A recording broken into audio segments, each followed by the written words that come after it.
In this video, I'm going to review the latest ETF launched by UOB Asset Management called the UOBAM Ping An FTSE ASEAN Dividend Index ETF. If you are a dividend investor, this ETF will probably catch your eye. For its first 2 years, the fund is targeting a semi-annual distribution of at least 6% per annum. At the same time, it is also one of Singapore's higher dividend-paying ETFs right now. But if you're like me, you'll probably be like, sure or not all got so high? Nevertheless, a high potential yield alone is not enough. What really matters is how the ETF is constructed, how it actually works, and what the risks are. So in this video, I will walk you through everything you need to know. I will cover the fund's objective, its portfolio, the fees, and most importantly, I will explain who this ETF is actually suitable for. I've also managed to speak with the ETF's portfolio manager to find out what investors should watch out for when it comes to this ETF. But before I start, full disclosure, this video is produced in collaboration with UOB Asset Management. But rest assured that all views here are entirely my own. I'm not here to promote the fund blindly. My goal is to help you better understand this ETF and whether it really fits your investment strategy or not. Looking at the fund's objective, it says that it aims to track the performance of the FTSE ASEAN X-REITs Target Dividend Index. But what does that mean? To put it simply, this ETF lets investors assess some of the top dividend-paying names across 5 ASEAN markets: Singapore, Malaysia, Indonesia, Thailand, and the Philippines. At the same time, it is designed to capture the region's long-term growth potential. But this isn't just about chasing the highest potential yield. The index is built to avoid some of the most common traps in dividend investing. It filters out companies with unsustainably high payouts. With this, it reduces the chance of including stocks that give double-digit yields. Not only that, it also caps individual stock exposure to reduce concentration risk. Next, how can the ETF pay such a high 6% per annum yield? So what's happening is that during the first 2 years, the ETF is targeting a distribution of at least 6% per annum. However, this distribution is not guaranteed, and it can be paid not only from income, but also from capital gains and even the capital itself. Then, after this initial period, the approach becomes much more straightforward. Distributions will be based on the actual dividend yield of the underlying companies, which according to the fund manager has historically ranged between 5% and 7%. Now, of course, past performance does not guarantee future results. So to understand whether this level of income is truly sustainable or not, we need to look at what the portfolio actually holds. So right now, the index holds 57 large and mid-cap companies across the 5 ASEAN markets. You will see some familiar names here. For example, DBS, OCBC, and UOB, which basically is the holy trinity of every Singapore uncle's portfolio lah. The index also includes Bank Mandiri and Bank Rakyat Indonesia, 2 of the largest banks in Indonesia. You also have Malayan Banking, one of Malaysia's biggest banks, and Astra International, one of Indonesia's largest conglomerates. What's interesting is how the stocks are weighted. The index does not simply assign weights based on the market size.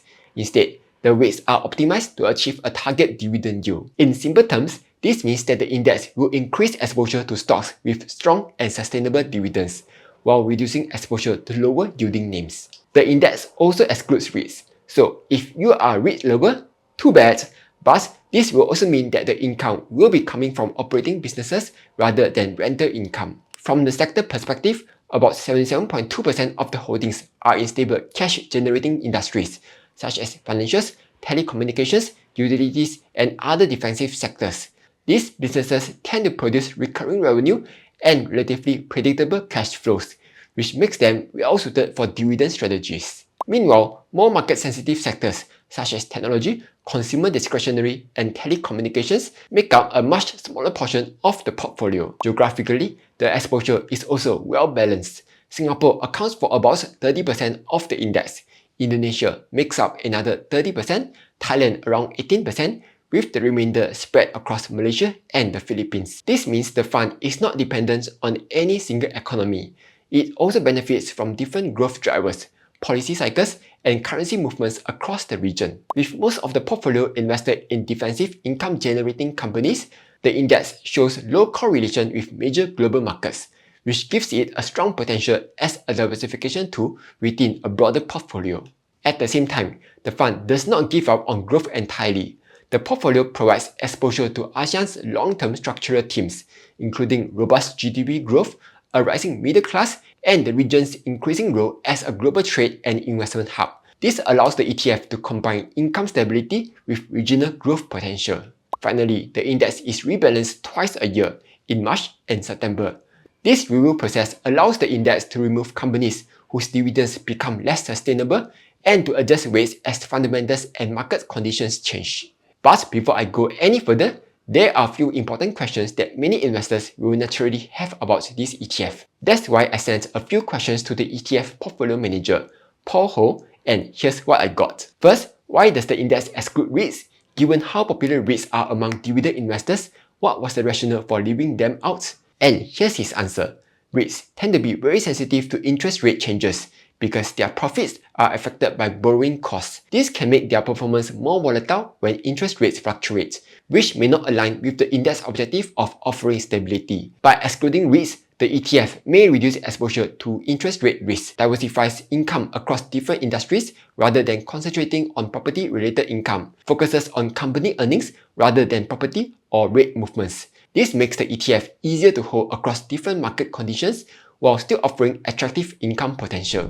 Next, given that the index holds names from other ASEAN countries such as Indonesia, Thailand, and the Philippines, how do you think the currency risk will affect returns and distributions of this ETF? So, he shared that they did study how ASEAN currencies affect the index and found that there are periods when foreign exchange movements against the Singapore dollar reduce returns, and other periods when they contribute positively. Over the long term, however, the overall impact of currency tends to be fairly neutral.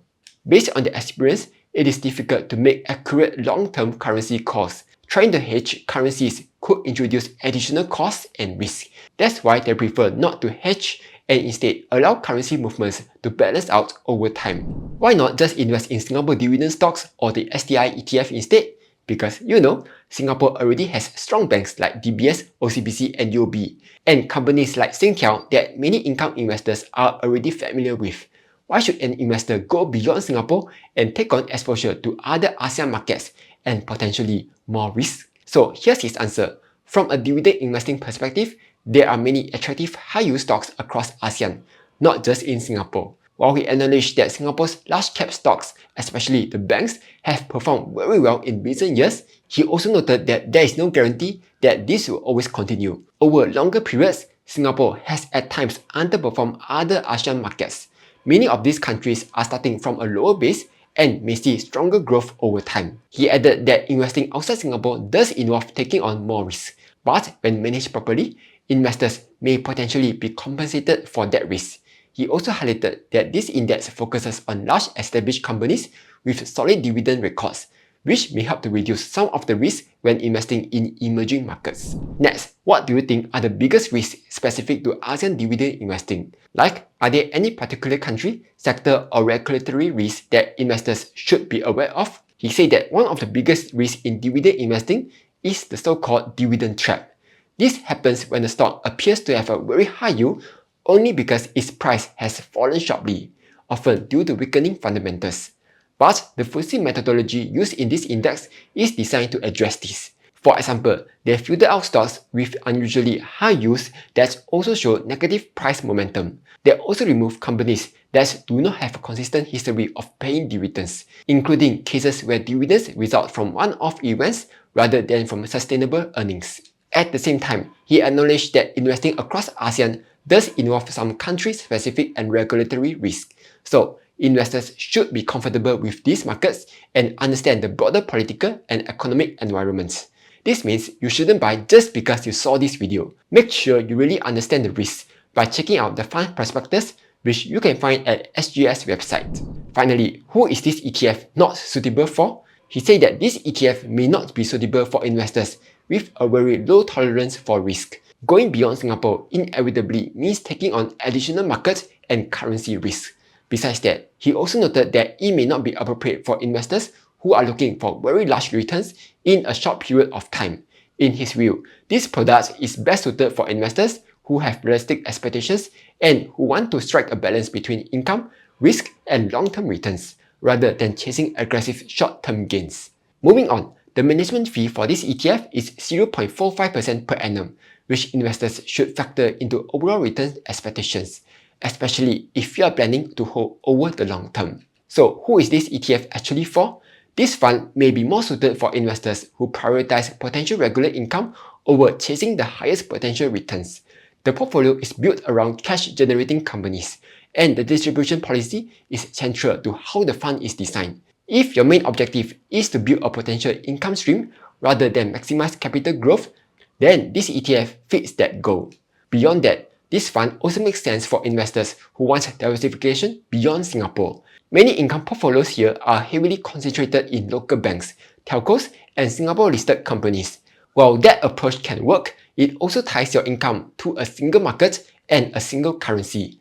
By spreading exposure across 5 ASEAN markets, this ETF reduces exposure on any one economy and may potentially provide a broader base for dividend income. Basically, diversification gao lah.